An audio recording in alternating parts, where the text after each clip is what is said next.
对了，世展，你在荣家待了那么久，你觉得会是谁啊？七爷，不，这不是他的行事风格。荣定坤的仇家杨修成，他在上行失了仇，肯定将荣定坤恨透了。不对，也不是他，那会是谁呢？也不知道荣定坤那老狐狸看到以后会是什么反应，是矢口否认，还是硬撑着把他给认了下来？我还是那句话，你再给我一些时间。我说过不会让你失望，就绝不会食言。会是他吗？怎么了，世展？是想到什么了吗？我现在也不知道情况。哥，你放心，文春里受害的不止咱们一家人，这事不也是第一天吗？局势谁也看不清，不如我们耐心等几天，看看后续的情况再说。好，我觉得这个事也瞒不住了，不然你跟爹妈先说一声，让他们也好有个心理准备。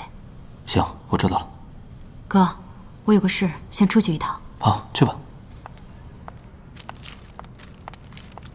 你们吃饭不用等我了。好，注意安全啊。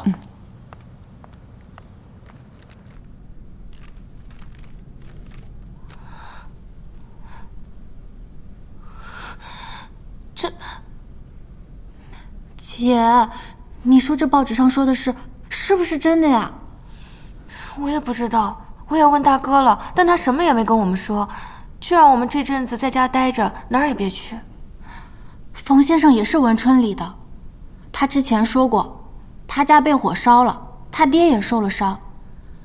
你说，冯先生看完报纸该怎么想啊？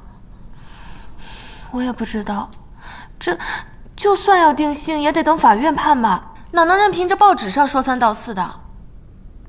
姐，你说是谁把这事儿告诉报社的？你看，这上面写的杨某，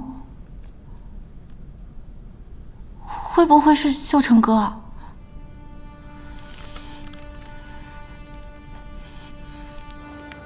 居然是他们家人干的，这件事居然是他们家人干的。世珍在他们家工作了这么久，这件事如果让街坊邻居们知道了，那怎么得了啊？妈，这件事不知道会弄成什么样子。好在世珍已经从荣家辞职了。我最担心的是外面的那些胡乱传言。爹妈，我呀跟张家的老二还有联系，我准备这2天去跟他们碰个头，商议一下该怎么解决这件事。街坊邻居们的公道，我一定要给他们讨回来。世勋呐，你听妈话，如果这个邻居们去闹事，你千万别凑过去，你听见没有？妈，我们这个家刚刚稳定下来，可不行，你可别再折腾了。荣定坤他有权有势，万一为了这件事情，你再把工作丢了，那可怎么得了啊？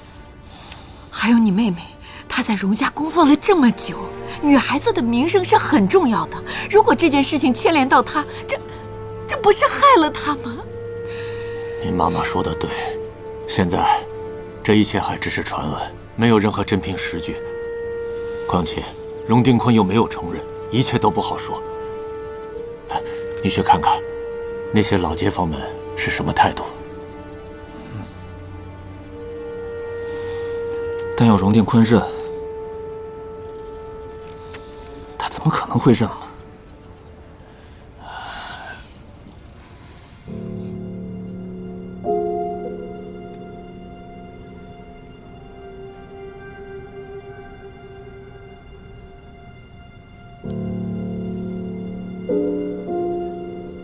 今天你来找我，是有什么事情吗？打扰七爷了，也不是什么大事，我就是有些没头绪。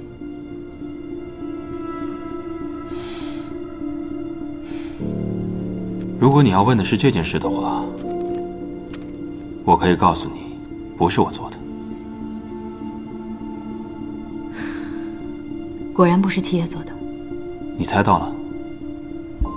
七爷，您做任何事情都会有明确的目的，公开文春里这件事，确实可以抹黑荣定坤，让荣家的股票跌一番。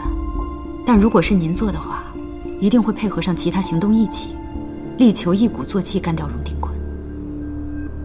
但这个时候发起全面攻击，时机并不成熟。况且，如果您要做这件事情的话，没有理由不告知我。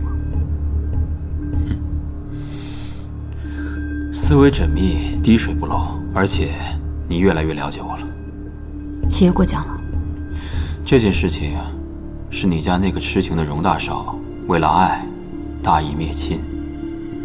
时辰，你做得很好。让我来猜一下你们俩的结局吧。私奔？但是你有没有想过，荣家上愿不愿意跟你私奔？以及到一半的时候，你会不会改变主意？你要是中途反悔了，回来找我，我定会好生安置你。毕竟这个世上男人多了去了，但我们聪明的小世珍却只有一个。秦爷说笑。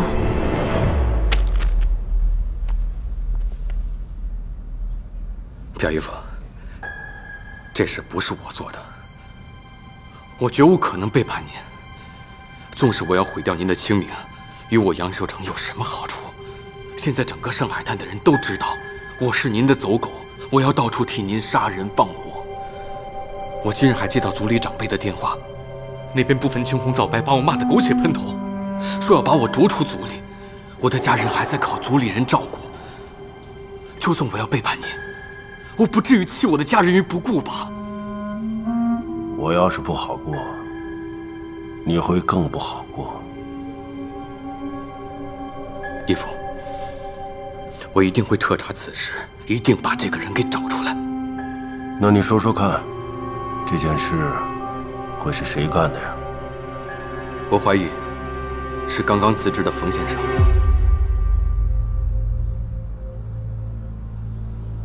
接着说。天底下没有那么巧的事情，他们家被我们放火烧了，他就来荣家做家庭教师。他来我们荣家这几个月来，大事小事不断，从来没有消停过。虽说都牵扯不到他身上，但是他在荣家来去自如，跟下人又混得熟，谁知道他暗地里打探了多少秘密？最巧的是，他这前脚刚刚辞职，后脚丑闻就爆出来了。说来说去，都是女人的错呗。杨表哥，你也是接受过新思潮的大学生，怎么还是继承了把黑锅随便推给女人的好习惯呢？家长，我知道你喜欢他，但不能因为这个你就如此武断，一味地替他辩驳。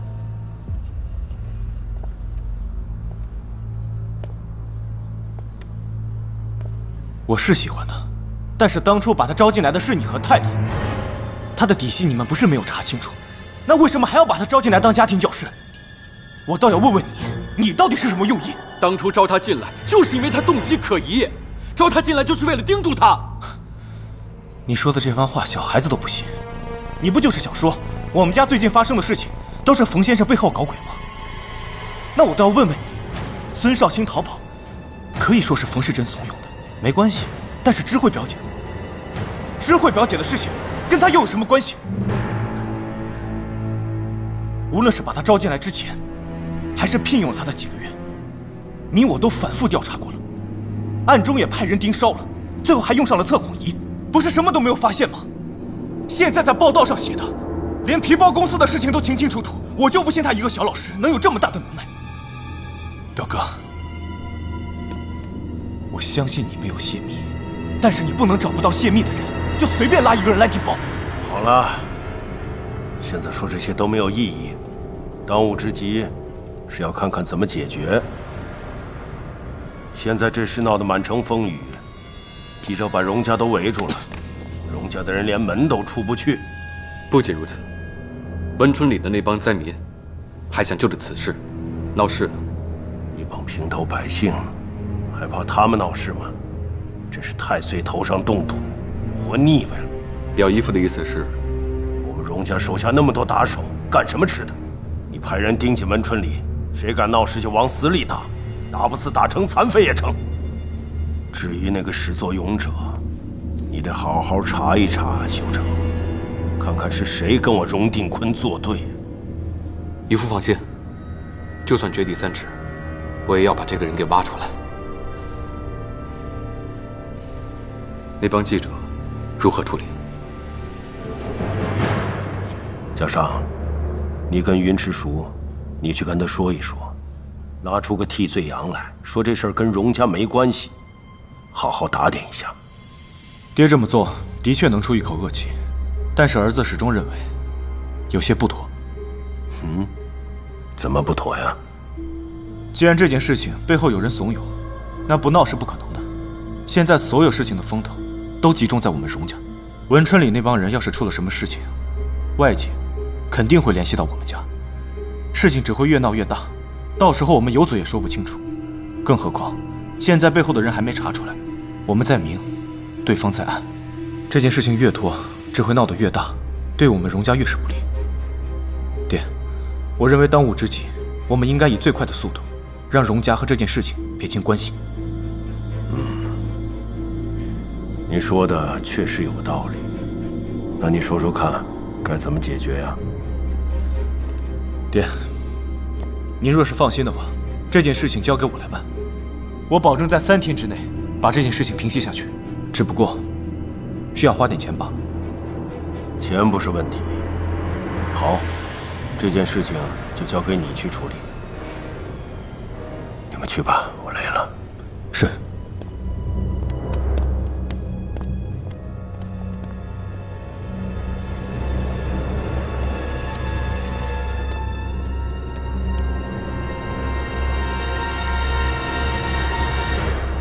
七爷没说什么吧？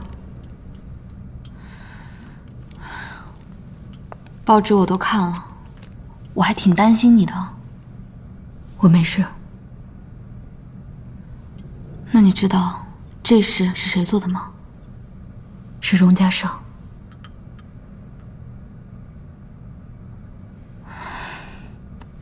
世珍，你努力了这么久，不就是为了这个吗？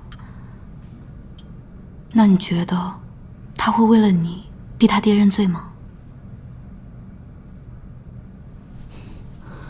我不知道。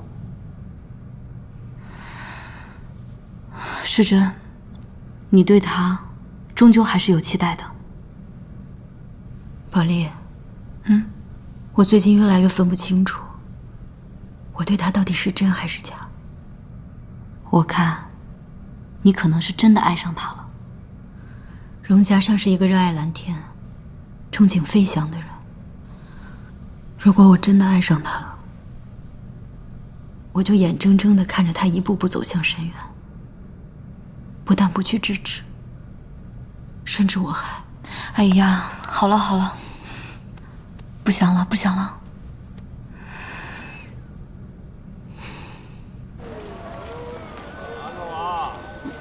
我就玩会儿啊，别跑远啊。这都是新鲜的啊。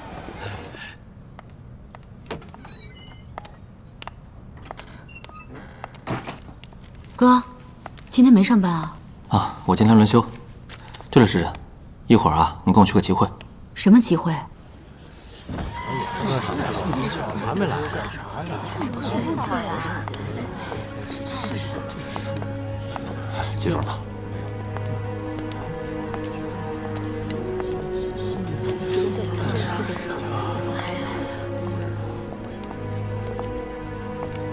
师兄，来了。师兄，这次你能来真是太好了。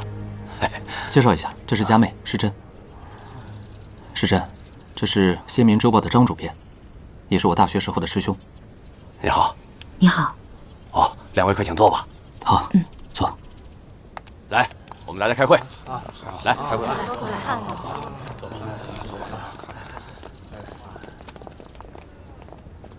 各位，冯医生之前后救文春里的事，已经谈了好几次了。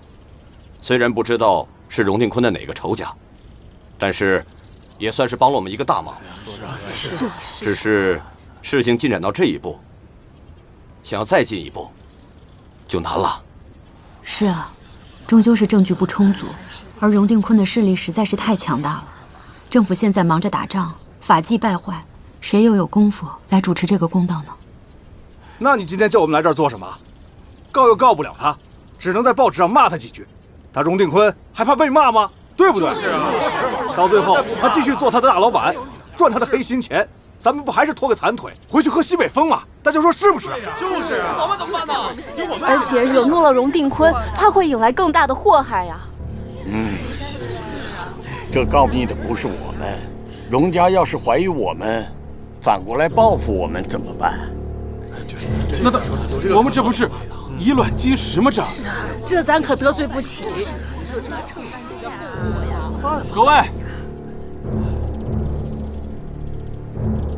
各位街坊，难道大家是忘了之前发生在我们身上的不幸和灾难了吗？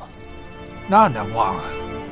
是，我们之前都不算什么富贵人家，但至少衣食无忧吧。可就是因为那场突如其来的大火，我们的一切全变了。李大哥，您的双眼被烟熏瞎了，自此再也无法救赎。王嫂子，您的儿子女儿可是双双葬身于大火之中啊！还有黄大哥，您的腿被横梁砸断了，自此工作丢了，就连嫂子也离你而去了。我说这些事情，不是想揭开旧伤疤，惹大家不开心，而是我们本可以非常美好的生活下去，就因为一场大火，把我们的一切都变了，都毁了。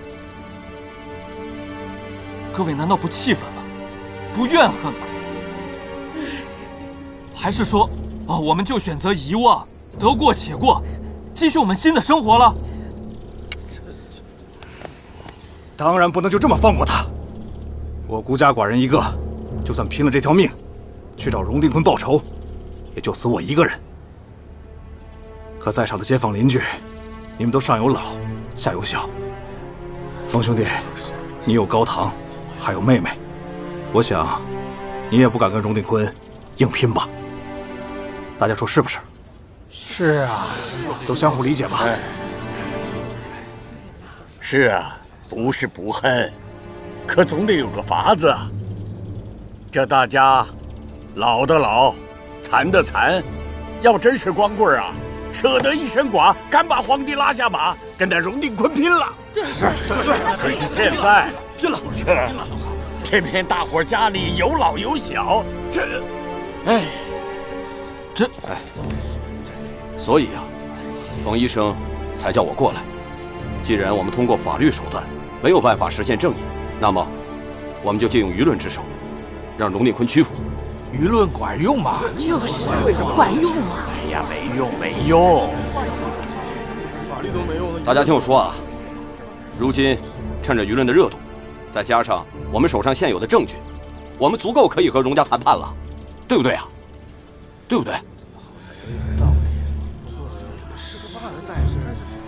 对，让荣家赔钱。不能就这么算了，我家可是死了3个人的，要让荣定坤给死的人磕头谢罪。对，走，现在就去荣家，让荣定坤给咱们一个说法。走，各位，大哥，大家不能就这么去啊，我们得先有个谈判的计划，还得推选出来一个谈判的代表啊。谈判代表？没事的，你先坐吧。谈判，我有经验，我去谈判。你买菜都不会砍价，懂什么谈判呢？我看还是我去的为好啊！哎，刘老哥，我们之中你欠债最多，也最缺钱，可别到时候得了荣定坤的好处，再把我们大家给出卖了。你这是什么话呀？你不能这么怀疑我吧你？你不能怀疑我啊！你这样说是不是？让事情笑话了。这些街坊以前不是这样的。灾难会彻底的改变一个人的。生活陷入困境，就会让人变得更加尽力，这也是本能所使。这不是为大家好吗？好了好了好了，你们都是粗人。冯先生是刘过阳回来的，我看还是让他去做代表吧。刘洋回来怎么了？刘洋就比我们高一等吗？况且他妹妹还不是给荣家当家庭教师呢吗？你怎么知道他们两家不会通气了呢？啊？是啊，冯小姐好像和荣家大少爷不清白呢，别到时候贪了我们赔偿银子给他做了嫁妆。姨，您这话可就不对了，我家妹子和荣家可没有半点关系了。你说没有就没有，你家妹子在荣家做家庭教师总是事实吧？现在不认了，真假全凭你们一张嘴啊！说的什么话呀？冯医生难道不是我们一条船上的人吗？人家好心的张罗，你们这些人各自有私心，内斗不断，还把人家好心拉下水了。往日做街坊邻居的时候，一个个人模人样的，现在一把火把你们烧出原形了啊！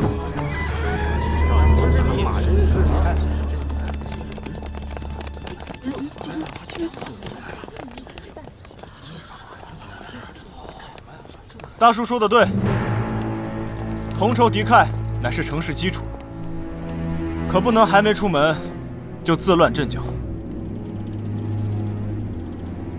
荣家尚，你怎么找到这里来了？荣家尚，就是那个荣定坤的儿子吗？荣家的人也敢来，我们正要找你算账呢，你倒自己送上门来了。今天荣家要是不给咱们一个说法，咱们就不让他们出去。不让他们出去，不要给我们一个说法。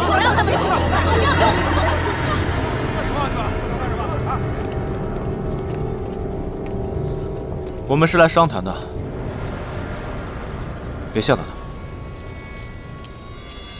最近一直有传言，说当初文春里的大火是我爹派人做下的，为的就是收下那块地。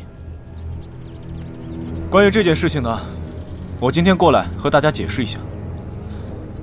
我爹当初的确是想收下文春里那块地，可是因为价格居高不下，一早就放弃了。实际火烧文春里的人，欠下我爹巨债，用文春里抵的债，所以此事并不是我爹所为。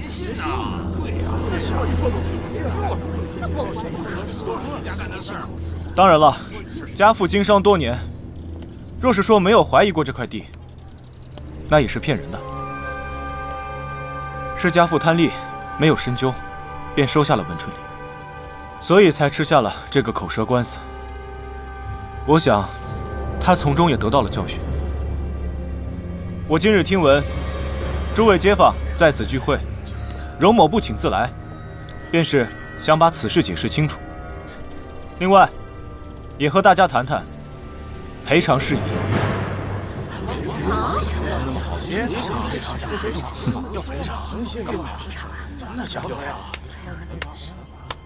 荣大少爷，您可真会编故事啊！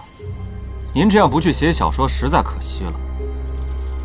如若真如您所说，那么那位欠荣家钱的人，可否请他过来，为您的话作证？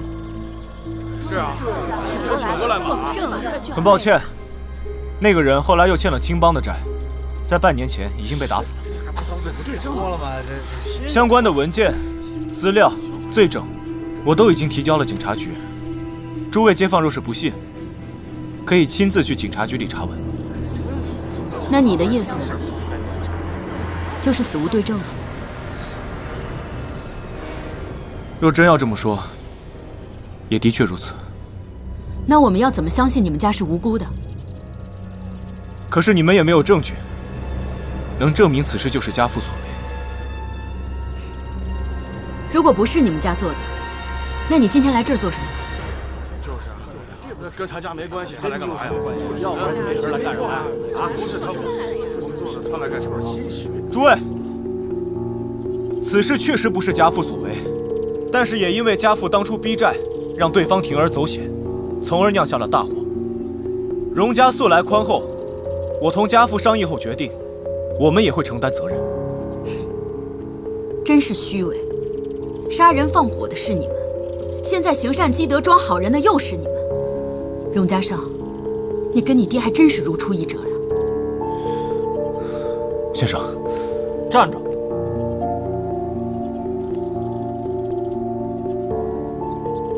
我知道，无论现在说什么，都没有办法平息大家心里的愤怒。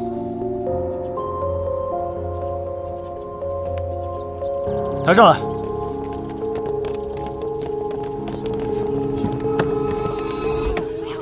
哎呦，这什么？金条？真的呀？这些金条上面都打有标码，大家可以随时兑换。一根金条的市值大约是300块大洋。只要你们签下谅解书协议，就可以领取一条。家中若是有残疾或者亲友病故，有邻居作证，可以再多加一条。我们荣家一定会承担自己的责任，明码标价，童叟无欺。这个荣公子可真是有些手段呢。财产损失可以赔，但人命呢？难道一根金条就能换回一条人命吗？可现在，荣家并不认放火的事，自然也不会认人命的事。哼，说白了就是拿钱堵口，想把这事糊弄过去。要不然，签什么谅解书？所以说，他看起来年纪轻轻，但是却很精明。我想，温春里的街坊们何尝不知道这个道理？只是胜算太小，公道还不如真金白银来得划算。难道就这样放过荣定坤吗？我的想法和冯小姐一样，但是你们看看这些人，他们大多都还想着衣食。对于他们来说，比起让荣定坤偿命，还不如让他们拿着赔偿金改善生活。冯小姐和令兄都是意志坚定、不折不挠的人，可是他们只求衣食无忧。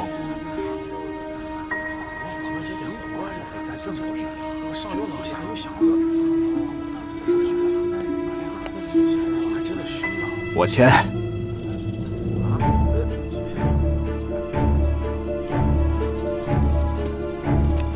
300块大洋啊，不仅能买套小房子，今年也能过个好年了。哎，这荣家还真是爽快。如今我们不用吵不用闹，只需要签字罢了。我签。哎，我也去。就是啊，多一事不如少一事，咱们就息事宁人吧。哎呀，对呀，对。一起去吃。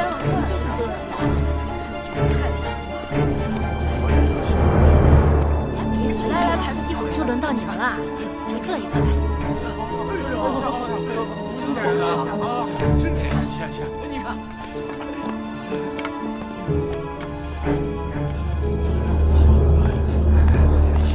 世珍，世珍，哎，世俊，没事。你妹妹是个有主意的人。我们冯家没死人，但是房子特别大，还有2个门的铺面。荣大少，你看这个账该怎么算？冯家情况特殊，理应给双倍的金条。荣家权势在握，人脉通达，今天肯拿金条来买我们闭嘴，还真是下了血本了。我这个当先生的，怎么能不捧我学生的场呢？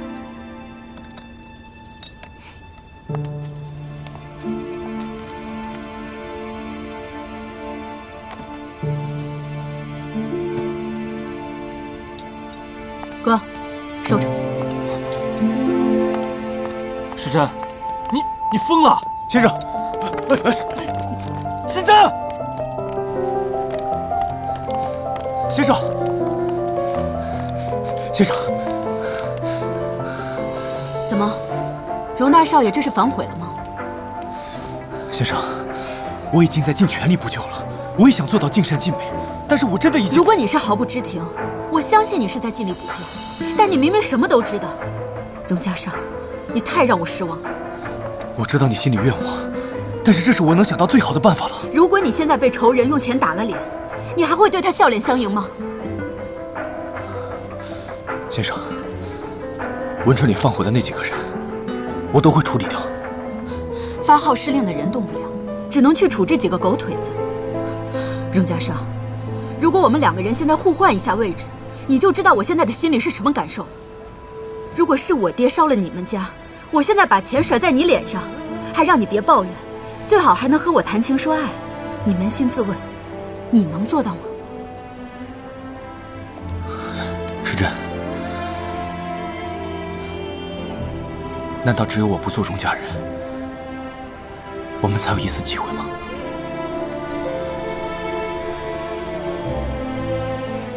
但是你不会的，这个事情倒不是你不能，而是我还不值得你这么做。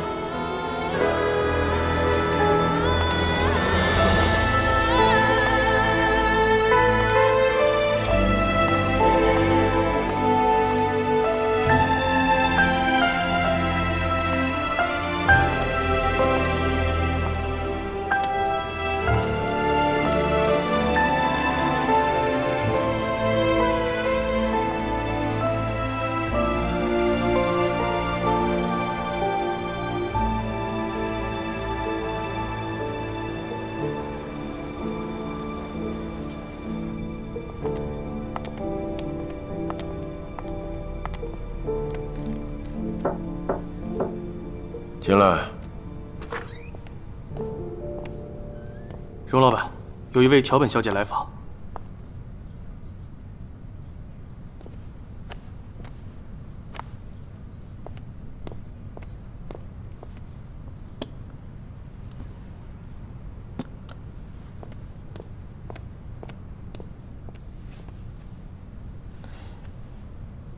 桥本小姐，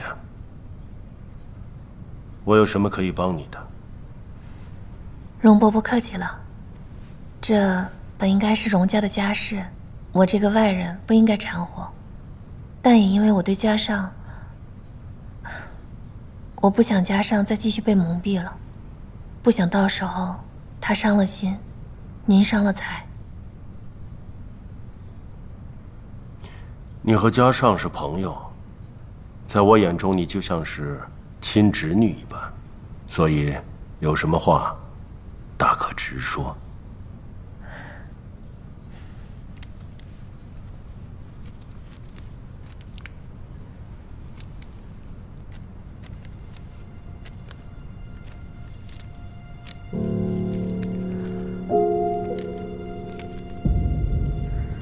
半个月前，我和弟弟去杭州拜访远亲，在酒店不小心碰到了杜小姐和她的朋友，就顺手拍了这张照片。但荣伯伯，您千万不要误会，我绝对不是出于嫉妒，也不是想要破坏什么。弟弟也劝我寄封匿名信就算了，但我觉得还是要公开跟您说一说，不要做背后嚼舌根的小人。这照片确实不能让家上看到，不过还是要感谢桥本小姐细心体贴呀。荣伯伯见外了，我们两家关系非同一般，这点小事不足挂齿。我只是听家上说你们是朋友，但是真没想到桥本小姐是如此的聪慧机敏，让我印象深刻呀。好了，不绕弯子了，还有什么话不必对我隐瞒。那我就直说了。说句心里话，我对家上的感情其实一直都没有变过。他生日那天，当我看到他订婚的时候，我心都碎了。后来又发现他未婚妻不忠，我更是替他感到愤怒、难过。家上在我心里一直都是天底下最好的男人。如果我是他的妻子，我一定会奉献出我的一生，让他幸福快乐。只是不知道还有没有这样的夫妻。一个女孩子把话说到这份上，不容易呀。我只是一个不懂事的晚辈，还请荣伯伯多多包涵。那么，给我一个理由，我为什么要帮你啊？杜兰心既然不守妇道，您大可以拿着证据去退婚。杜家理亏，您自然不会损失什么。而我会带着金麒麟嫁到府上。我知道容伯伯您想要这金麒麟，而且要得着急，而这东西只有家父视若珍宝。如果我能跟家上再续前缘，我一定会拿着金麒麟亲自送到您手中。况且在上言商，桥本家北方的航线其实也只拿出了一条与您共享，而我和弟弟都觉得我们两家的合作可以再紧密些。容伯伯，您相信我，只有我才可以让容家和桥本家融为一体。我这个弟弟一生理想不过吃喝玩乐，等到他继承了桥本家，最后还是得由我来管理。如果我嫁到容家，我管理和容家管理又有什么区别呢？这样一来，岂不是容家吞并了桥本家？你甘心吗？我如果嫁给了家上，我自然就是容家人了。不管是容家也好，桥本家也罢，最后不都得给我的儿女吗？我也不是那短视自私的人，眼前不会只有那1亩3分地。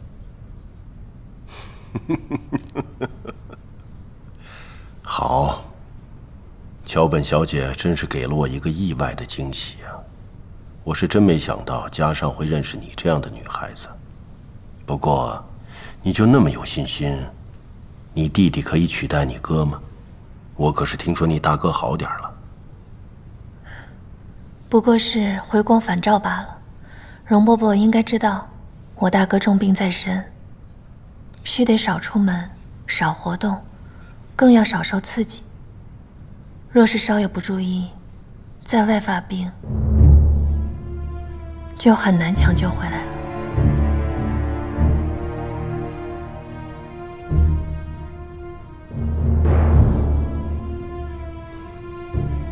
喝茶。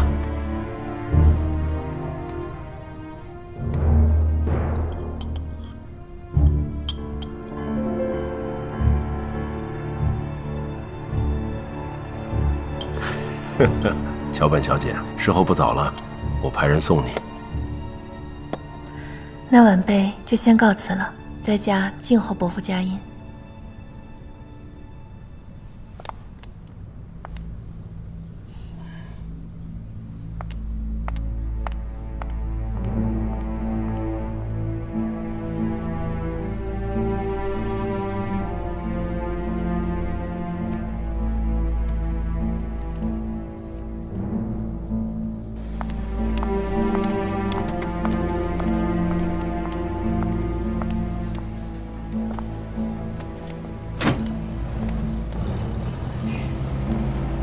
等等，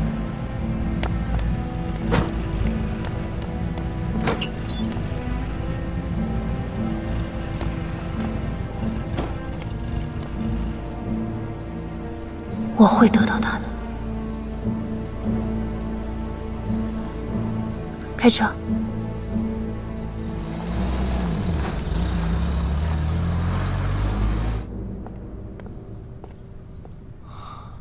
爹。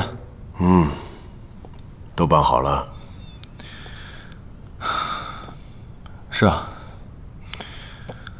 冯家呢？都签了合同了。居然没有闹啊！冯世勋闹了一场，冯世珍签了合同，他也无话可说。看来他们还挺识相的。你都办好了，我就不多言了。你看看这个吧。这是什么？刚才桥本师之来了，带着这张照片，还说了好多话，不过就一个意思，让我们和杜家退婚，娶她。他会带着桥本的家产和金麒麟嫁过来。他还让我帮助他除掉他大哥。哼，真没看出来啊，一个小姑娘野心不小。爹。那您打算怎么办？准备答应他吗？哼，那可是桥本正三的嫡长子，我怎么会被区区一个女人的话得罪整个桥本家族？至于婚事，一个出身卑微的日本人的庶女，小小年纪心机深沉，为了谋权夺利，不惜残害自己的家人。这样的人，合作利用尚可，做家人万万不可。既然如此，不如先和杜家退婚吧。杜兰心这个水性杨花的女人，自己做的丑事，我们和她退婚，理所应当。不过这事不可急于一时。您到底打算如何处置？下个月在世博馆会举办5年1届的华中古玩慈善拍卖会，咱们全家都去。你带上杜兰心，把这几张帖子给桥本家送去，也算是我给桥本小姐行个方便吧。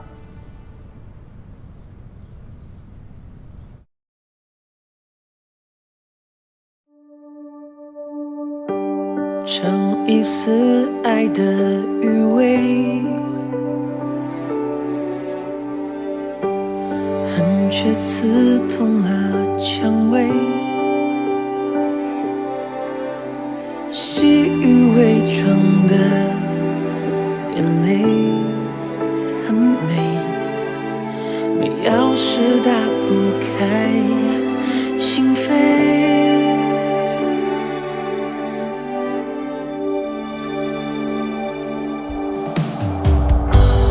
有谁知未来的路，月儿不必人孤独，独坐等清风一树海棠红啊，与你共舞，又会一颗痛步，记忆中会留下你眼睛里的真，秋风也带不走好重的落叶啊，